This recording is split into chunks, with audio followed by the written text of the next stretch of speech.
இதில் 100 பீஸ் இருக்குன்றானுங்க. என்னன்னு பார்ப்போம். நம்ம பாய்ஸ் கிட்ட சொல்லி இப்போ என்ன சொல்லலாம்?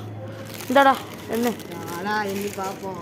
100 பீஸ் தான் இருக்குமான்னு பார்த்துருவோம். கொட்டு கொட்டு கொட்டு. 100 பீஸ் இருக்கிற மாதிரி எங்களுக்கு தெரியல. எண்ணி பார்ப்போம். இல்லை எதுவுமே இல்லை. கவர் காலி. காய்ஸ் கீழே வந்துச்சு காய்ஸ். இங்கே பாருங்க. ஆல்ரெடி நாங்கள் 3 வடிச்சிட்டோம்.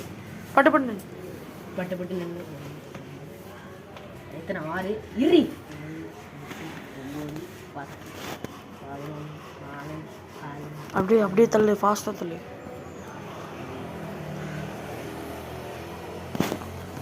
நானும் 24 கலந்துறாங்க. சும்மா